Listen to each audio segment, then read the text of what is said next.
guys, how's it going? Today we've got a couple of things we're going to be doing. First off, we are in here where it's nice and cool, 100-degree day outside today, to go through our fall bulb order, which we took a year off, so I'm excited to be back at it. We've got 21 new varieties coming from Color Blends, which is where we get the bulk of our bulbs and have for years now. And then when we're done with this, we're going to head out to our strawberry beds. I want to give you an update on how our strawberry runners that we're rooting, how they're doing. We're going to cut them off the mother plants and we're going to take them out to my parents' garden and get them planted. So just a small project outside in the heat. This whole week is going to be pretty warm. So I'm very thankful to be in here this morning where it's nice and cool. So we are partnering with Color Blends for this project, which means we get to give away 4 $250 gift cards to 4 of you, which makes me excited always. To enter the giveaway, all you have to do is leave a comment below this video on YouTube. Make sure you're leaving the comment underneath the video on YouTube. We oftentimes will put the video up on Facebook as well, but we will not be picking any winners from that comment section. So make sure that if you are watching this on Facebook, you run over to YouTube, find this video, leave a comment down below, you'll automatically be entered. Be aware of scam accounts though. Our account has a little gray check mark after our name, and the scam accounts can look very convincing these days. They can steal our name, our picture, like at first glance it looks like it's us, but what we will do is 7 days after this video post, we will pick the 4 winners. We will then list those 4 winners in the description of this video. So if you get a message from us or from somebody who looks like us, come back to this video, check the description. If you are one of the 4 that's listed, then it's legit. We would never ask you for credit card information or anything like that, so just be aware that that goes on a lot, especially when there's a giveaway going on. Aside from that, Color Blends has been a really good resource for bulbs for us throughout the years. We've been getting bulbs from them for, I don't know, 6, 7, 8 years, something like that. So we get the bulk from them, and then I'll go down to my parents' garden center once they get their load in, and I usually pick up a few varieties there. I love to do that. And I like to look at other garden centers around our valley. We visit a lot of them, and I like to take a look at their selection as well. But I've been really happy with Color Blends, the quality of their bulbs, the size of the bulbs. They're always huge and beautiful. I don't get, like sometimes you get those bags of bulbs from, I don't know who else, but you get bags of bulbs and you'll get like 3 out of the 10 that are in that little bag will be all dried up and not usable. I don't find that in Color Blend stuff. They're always really, really nice, and they ship them to you when it's good for your area. So you're not going to have them sitting around for a long time waiting to get in the ground. They kind of just come when it's time to plant in your area, so you can get them right in the ground, and then you kind of avoid any like holding time, which is really nice. And their prices are pretty close to wholesale. So if you're doing projects on a larger scale, some of ours are larger scale, some of them aren't, you can get a really good deal for a lot of bulbs. And then we use the crates. Those black crates that they come in are so handy. We use them to store tons of stuff, potatoes, dahlia tubers in the past, onions. We use them just to cart stuff around in our garden. They're just awesome. It's kind of like a twofer. Anyway, I've got my computer here so that I don't forget anything. Some of these bulbs I have planted before, and some of them I haven't. So it's just kind of a good mix, I think. And some of these are favorites, which I'm going to go through the favorites first. This is in no order in terms of my favorites, but this is a great one. It's called a Sanne tulip. It's spelled S-A-N-N-E, and we planted these in mass in the parterre garden behind the Hartley one year. I think it was maybe the first year we had the crab apples planted, and maybe it was the first year we had the boxwoods back here. I mean, everything looked a lot younger than it even does now, even though it's not like super established around here yet. But those bulbs were absolutely gorgeous, and they're a mix of kind of like a deep pink that comes up the middle of the petal, and then on the outside of that it's kind of this lighter pink. It just, the dynamic of those, I don't know if that's the right word, like the bicolor, I don't know, they're bicolor without looking too dramatic. There's not a super high contrast, but it's enough to make the bulb or the flower look really interesting. And I just thought they were absolutely gorgeous. Now, after we were done with these tulips in the parterre, because that's an area where I want to kind of turn over annual kind of color, we dug all of those out and gave them to a friend that has a flower farm. So they all went out to her house, and she was able to enjoy them. But this variety grows upwards of like 20 inches tall, maybe a little bit taller than that, but they came up strong and they were absolutely beautiful, and they bloomed mid-season for us, which that will vary depending on where you're at. Early, mid, and late season, it's wildly different, but I want to say ours was blooming like April-ish, like late April. The next one is the Best Purple Tulip, which it's such a pretty tulip. Same size as the Sanne, about 20 to 22 inches, blooms mid-season, but it's just such a pleasing solid purple color. And we grew a bunch of the best tulip series tulips out in our cut flower garden a couple of years ago. So we had like best white, best pink, which was the earliest blooming. Best pink was best purple, best yellow, best red/yellow. I can't remember if there was any other colors, but that one just really stood out to me as a favorite. And I love purple. You guys know this. I love purple because it's so versatile. You can put it with a hot red or you can put it with a soft pink, and it's going to go either way. It's just very adaptable to different color schemes, and it's just overall a really kind of peaceful color to me. After we dug them out of the cut flower garden, I ended up planting a bunch of them in the west side flower bed. So, and they're not like overly thick. They just kind of come up in little bunches through things. And we've got it alongside like some lady's mantle, which has the big kind of rounded leaves and the chartreuse green foliage. And it comes up pretty early. And that is such a pretty pair. To see these purple tulips with that chartreusey green next to them, I just love it.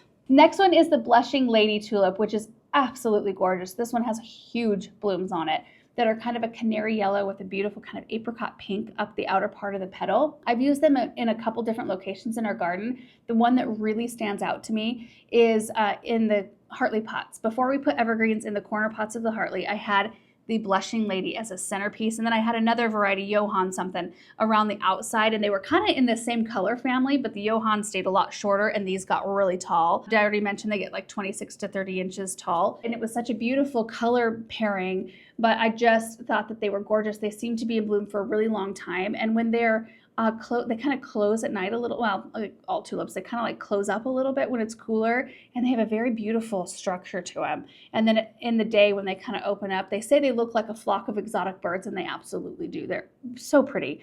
And then I did that same exact variety pairing along our stone pathway that kind of leads out of the Persephone garden. I don't know if we have any good pictures of that, but it was stunning. And they come back reliably, seemingly. I've had them for a few years, so they've come back reliably for a few years. Some tulips aren't as good at naturalizing and coming back as others. So there are some good ones and some that just don't as much, but I love this one. Then we have the Menton tulip, which, you guys, there are a few varieties of plants that whenever I mention them to my dad, like my dad has very, very strong opinions about all kinds of different types of plants, but whenever I mention Menton tulips, he's like, that's a solid one. That's a great tulip. That's a solid, it's a solid one. I was just talking to him about it last night, telling him where I was going to put a bunch of Menton tulips. We already have a lot of Mentons out in the south garden, but I want to amp up the amount because they are so reliable and they are so strikingly beautiful. They have huge blooms and they're kind of like this orange pink. More pink than orange, but there's just enough orange to give them like this glow or this brightness. And they bloom later on in the season, so you can enjoy some early color from other varieties, and then these just come in force and just look absolutely gorgeous. Out in the south garden, one of my favorite pairings is the Menton tulips along with the leucogems, the summer snowflakes, which look kind of like daffodils. I think we're going to talk about them here in a minute. They have daffodil-like foliage, but then they come up with these huge arching stems with little white snowdrop-looking flowers, but they bloom late. So you see those white kind of sparkly-looking blooms hanging from this arching stem alongside these pink-ish orange tulips. It's a really striking combination. I love it. These get 23 to 25 inches tall. I get so excited I can't even remember what details I've shared. Next, we've got the grape hyacinths, which is a super standard kind of common variety. If you've had experience with it, you either love it or you're kind of like, why did I plant this in my garden? Because it does want to take over. So you do want to make sure that you're planting your grape hyacinths in an area where you do want them to take over, which is kind of where I'm planning to put mine, somewhere where I want them to naturalize. But they are so gorgeous and they smell so good and they bloom mid-season. I'm going to be planting these alongside some other things that I think are going to be really gorgeous.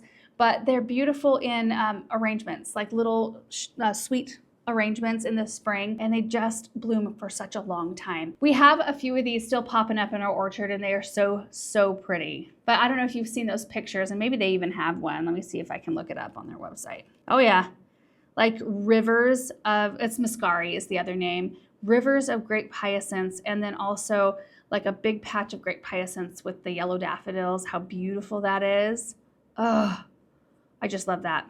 And then moving into some daffodils that are favorites of mine, I've got Ice Follies coming, which is one of my dad's favorites. It's so funny, my dad has very definite opinions about bulbs, but these are really large, kind of silvery white flowers with a really soft yellow trumpet in the center. Is that what they call them? Trumpet, the cup. in the center, and they naturalize beautiful. If you have deer in your garden, they are deer resistant, daffodils are. And they also are not a favorite of rodents. So they're kind of a deterrent for rodents, which is nice. But another thing I like about the color is that kind of a soft yellow cup, it fades to kind of a really creamy white color. And they're just so beautiful. They grow about 18 inches tall and they bloom early on in the season. The next daffodil is a variety called Thalia. And this one is an old variety, like over 100 years old. And not a lot of varieties stick around that long because oftentimes they're either improved or they're retired because something better has kind of taken their place that like slightly resembles them. But these are a little bit more of a delicate looking daffodil. They don't have like the huge big flower with the great big cup. These are a little bit more dainty and slender, and they come up with 2 to 3 blooms per stalk, which is nice. And they naturalize. They're a great perennial daffodil. And I think they have a little bit more of a natural look to them. They're not as like, you know, big and kind of in your face as some like the great big yellow ones. These just have like just a really natural quality to them, like beautiful in like a woodland setting or, you know, the pond setting, kind of something like that. But they grow about 13 to 15 inches tall and they bloom mid-season. Then I've got snowdrops, a whole bunch of those coming, and leucogems, which are the summer snowflakes. And those are pretty straightforward. The snowdrops are our earliest blooming bulb. We've got some in a few different areas around, but I would love to amp up my display of those because they are such a delight when you're coming out here. And I know we're not like doing garden walks in January like we are right now in August, but it's wonderful to come out and bundle up and go out just to see what's blooming and what might be, you know, standing up to the weather. And oftentimes those snowdrops are going for it in January and into February, which is just so wonderful. And then the leucogems are like a larger version of a snowdrop, but they just come out way later, like in May sometimes into June they're still blooming. And I found that the leucogems are actually better at naturalizing and coming back than the snowdrops for me. I don't know if that's normal or not. Okay, so those are some of the bulbs coming that I have experience with, that I have planted before. Now I'm gonna run through some bulbs that are brand new to me that I've never grown before. The first one's a Bella Blush Tulip. This one is reminiscent of the Sana Tulip. Like I see a lot of the same kind of pink tones in it, but this one is much more saturated in its pink color. It does look like it still has a little bit of a stripe on the outer side of the petal, but the rest of the tulip itself is definitely deeper in color, and they get a little bit taller, a couple inches taller than the Sana Tulip, and they bloom mid-season. And they're just a beautiful one, and they've got a very beautiful kind of vase shape. The next one, I'm super thankful they have a phonetic spelling for in the description. It's Blue Amable. I would have said Blue Amable. That's how I would have pronounced it. It's a beautiful lavender color tulip. So it looks like several shades lighter than the best purple. And I don't have plans on putting those two together, but wouldn't that be pretty? That would be so pretty. These grow about 20 to 22 inches tall, bloom later on in the season. I just love their shape. You can see here in the picture, I'm looking at a picture, but I love the way they just kind of open up and open outward. I just think that the structure of them are beautiful, and I'm looking forward to it. Next, we have Spanish bluebells, which I have planted before, but I don't remember seeing them come up. They were planted in the orchard, and they're supposed to be the most, or not the most, I guess, but one of the more shade tolerant bulbs out there. And I thought, well, this is perfect. I can plant them in this situation where right now they're getting sun, but once the orchard trees get bigger, they'll provide shade, and you know, I'll need something in there that will still perform. Maybe I recall seeing a few blooms, but like nothing of note. So I really wanted to plant these in a different location where they're not going to be mowed down like too early, you know, because bulbs, all of these bulbs that I'm talking about, they'll bloom in the spring and then you can deadhead them, but you need to leave the foliage up. The foliage will soak in the sunshine, it'll change it into energy and feed the bulb for bloom time for next year. If they don't get enough energy or enough sun after they're done blooming, if you mow them down in a orchard situation like we have out there too early, they won't energize enough to bloom the next year. So just keep that in mind. And that's probably what happened here, I'm guessing, or happened to me. These grow 14 to 18 inches tall and bloom late in the season. And I'm partial to any flower that comes up on a stalk and like a longer bloom panicle on a stalk. I just think that they're beautiful. And I like to have them in all varying different heights in the garden. Then we have a mid-season blooming daffodil called Sherborne, and this one is showy.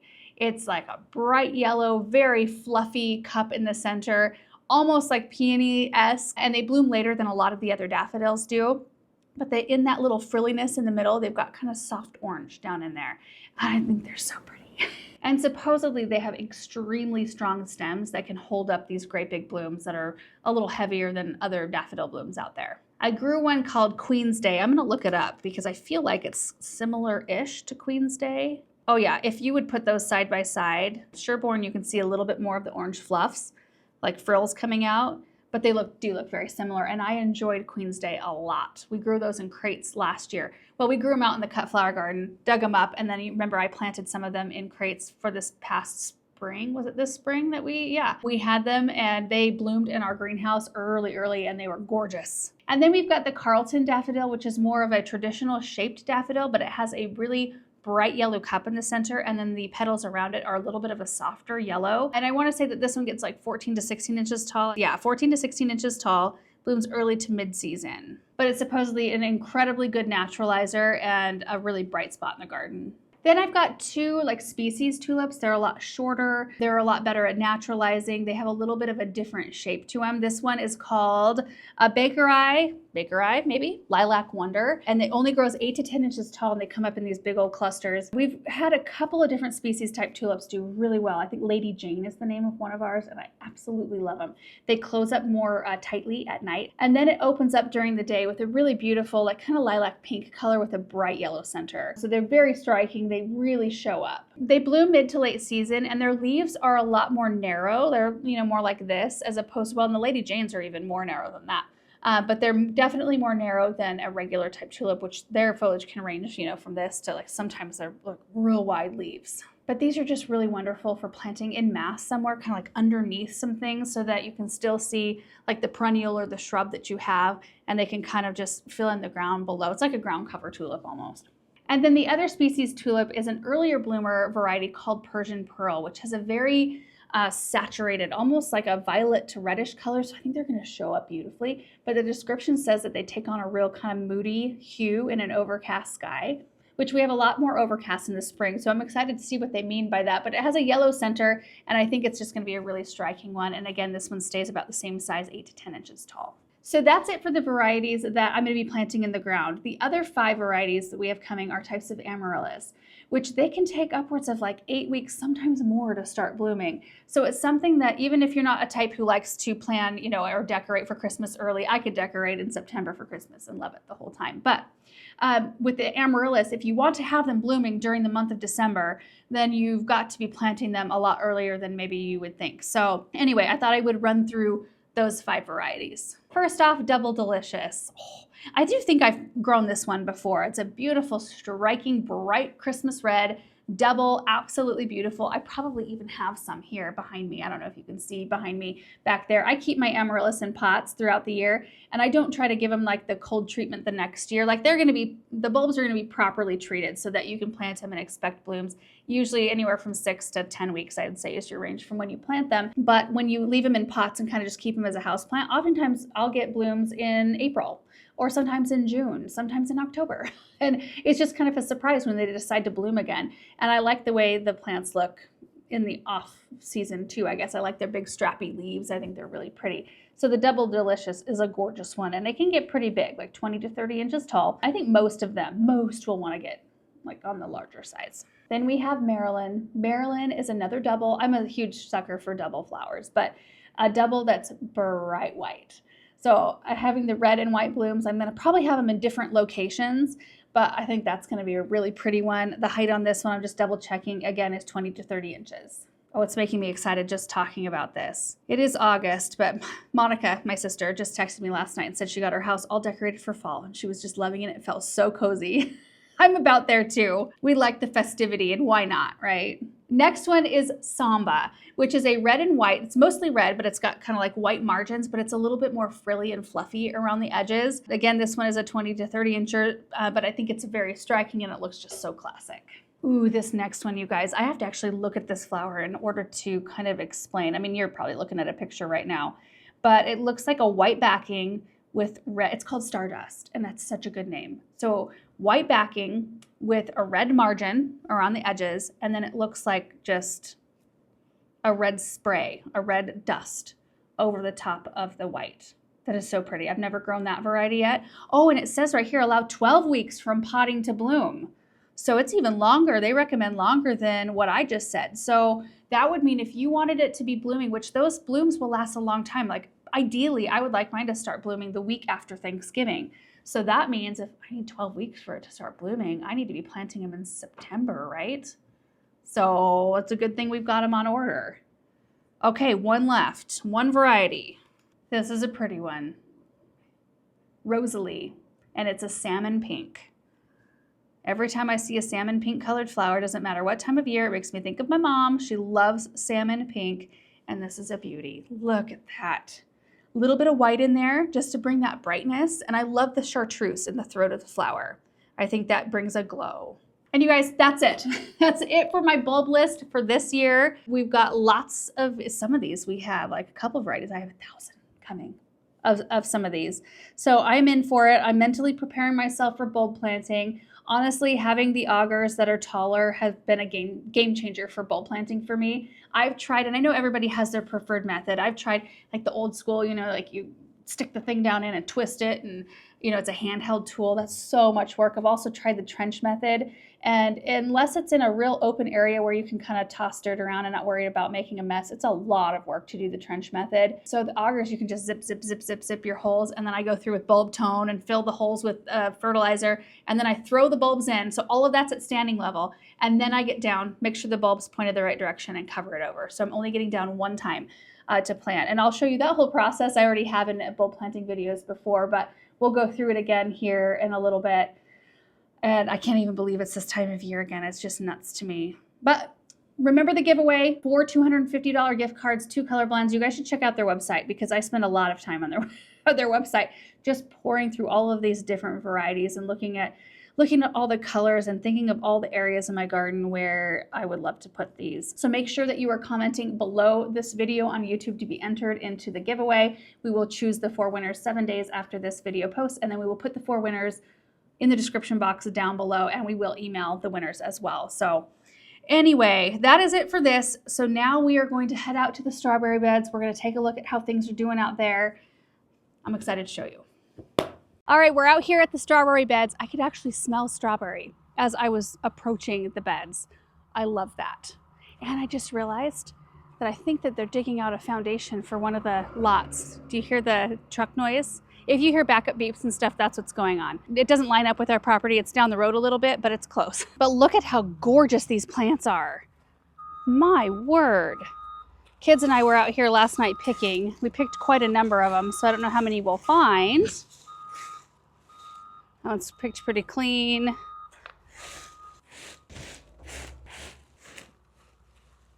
It's a nice looking one. Look at that.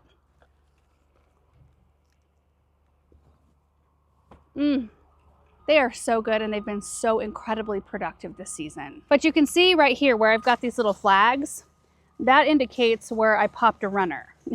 Most of them, which have fallen down into the bed, super happy that they have the flags attached. And this one has a beautiful cluster of strawberries on it, but this is where it's attached to the mother plant still. When we did this initial project, it kind of talked through the different ways you can root strawberries, but this is definitely the easiest one. It's to select a runner. So something that looks like this is growing from the mother plant. Oh, this is longer than I thought. And what I did is I clipped off the longer ones here, like that, and I saved a nice looking one. And you can see the little like nubs, I guess, right at the base. Well, you stick that just barely down into soil, leaving the runner attached to the mother plant because the mother plant will still send nutrients to this one. It just is a really easy, slick way of doing it because even if you miss a day of watering, it's good to keep the soil in the containers that you've planted them in or rooting them in moist. But if you accidentally miss a day or they don't get a tremendous amount of water one day, they're still getting nutrients and still getting fed by the mother plant. It's kind of like a good backup system. I have rooted cuttings like this or runners like this not attached to the mother plant. I don't have quite the high rate of success as I do if I leave them attached. It still works. You just have to kind of monitor like the humidity levels around them. You almost want to root them a little bit like a violet, where you put them in a big old plastic bag or under a plastic dome to where they're just like kind of pampered for a while. But I'm going to grab my clippers and we're going to clip this off. We've got 24, I think, of them rooted right now. So there's the runner. I'm just going to clip it off at the base. Oh, Maybe that was another runner. Here we go. So that one has been freed from the mother plant, grooming off anything that doesn't look great. But the reason I know that these are ready, you can see roots at the bottom. Let's slide it out and see what it looks like. Oh, there's a worm in that one. See, the roots have already made it to the bottom. Things are looking good. Okay, let's do another couple here. Pull this one out. Ooh, look at all those roots. Here's the runner. Kind of hard to see. Yep, the runner is right. Let me just cut this damaged leaf off. Squirreliest thing about ever done. Here we go. There it is. You can see that runner real clear. Comes from the mother plant and goes down in. So we're just gonna trim that off. Look at that beautiful plant. Oh, love it. Okay, one more. Look at the strawberries on this plant. I trim off anything that looks bad, any leaves that look like that. There we go. Yeah, once you get it out and you can really see it. So this is how I tacked them down in the beds. I use these greening pins, which I can pull out. We can use them again. Because strawberries, you do not want to bury the crown of the plant, which I'll show you that in a second. You only want those little nubs to touch the soil. So they want to pop out of the soil real easy. So these little greening pins, which you can get at a craft store, make it real easy to kind of stake them down in the soil and keep them in place. But look at that. Oh, I'm so excited. This one looks good. It's forming up some fruit. I'm also taking out some Blonde Ambition blue grama grass that we started in the winter sowing method not this past winter, the winter before. And then I had them in containers all year last year and in containers all year this year. They need to get out and get into a landscape. So we're gonna plant 7 of those out at my parents' as well. Okay, so 3 down, 21 more to go.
Okay, I moved to a shadier spot to show off these strawberries. I realized when I was pulling them that 4 of them that I rooted are the honeyoid. They're the June bearing, and the rest of them are seascape. I don't think it's gonna matter because my mom and dad have both varieties planted at the moment. So I think we can just plant these all together and it's not gonna really matter. But I did leave the flags in the 4 honeyoids just in case we want to keep them on one side of the bed. But here they are all in their flat. This is how I'm gonna carry them out, but let me get them spread out so you can see all of these beautiful plants.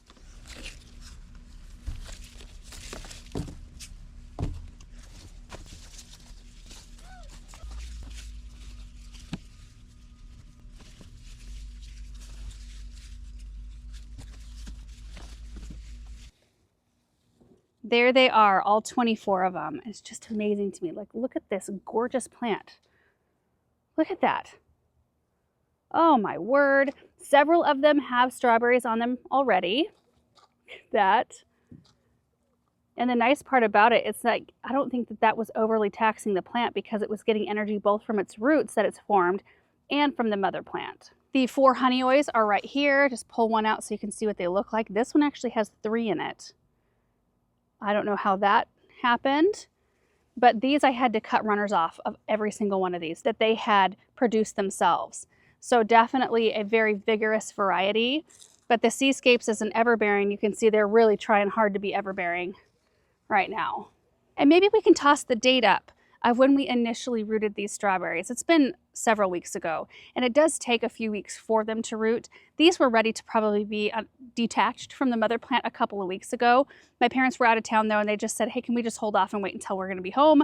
And that way we can, you know, keep an eye on them. And that's the beauty. You have a lot of flexibility leaving them attached to the plant like we did. And I'm super glad we put flags in them.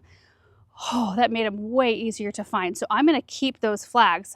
I put them in a pile right up here on my chair so I can make sure to bundle them together and put them in a specific spot in the studio so that when we get ready to root more of these, I'll have the flags already cut down to size. These are just regular landscape flags that I cut a little bit shorter so that they weren't, you know, sticking way up out of the canopy of strawberries. Okay, so I'm just gonna pack them all back in their flat, give them a little bit of water, and we'll head out to my parents. All right, we made it out to my parents' house, and I'm standing here in their raised bed garden. And this is the raised bed where we are going to put all of the strawberries. So you can see in the front part of this bed, they already have a bunch of honeyways.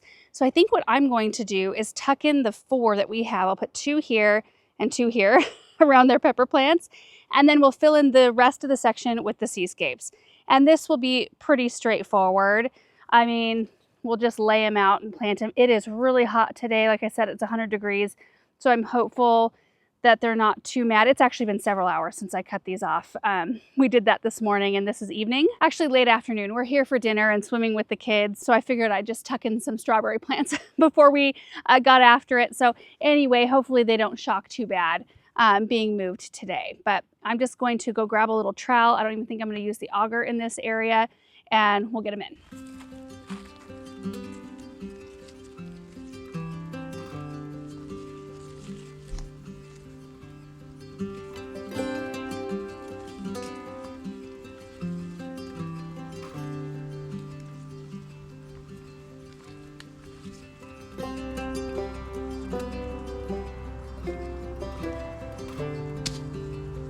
Oh, perfect.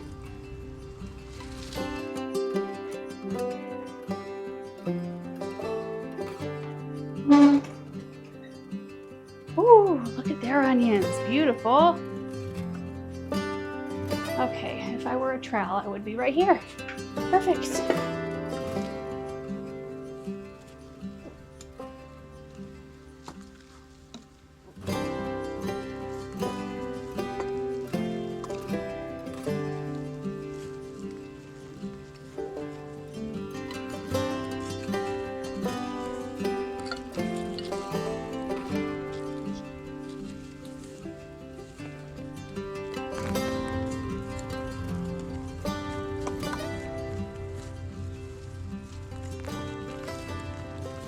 Okay, real quick, I wanted to show you a close-up, which I did show you a close-up when we initially planted these, of the, the little nubs right at the bottom of the little strawberry plant, and you can kind of see them still. Let me pull this greening pin out. You can see like the little brown in there. So you want to make sure not to bury the crown of the plant, and the crown of the plant is where all of the branches come out, right in there. If it gets buried too deep, it will not produce fruit. So when I go into plant, just do this together. I'll take my plant out of the container, and I'm going to make sure that that crown is still not buried. So that's where the roots are coming out. And then the crown is just right there, right above the roots. So as I tuck soil in around this plant, I'm just being careful that it's at its soil level, current soil level, not any deeper. Like that.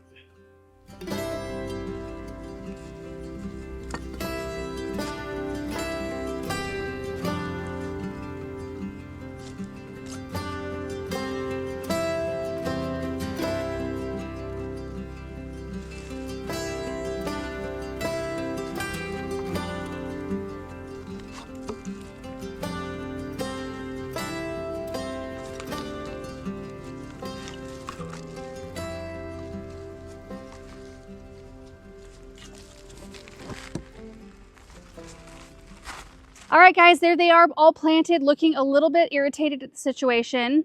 But, you know, it's not ideal to plant when it's 100 degrees outside, really, for anything, especially little baby plants like this that have just been disconnected from the mama plant. But these have an extensive enough root system that this doesn't give me pause at all. And in fact, once it cools off this evening, they will perk right back up. They'll look perfect by the morning. And by about probably a week or so from now, they'll be sufficient on their own without any supplemental water.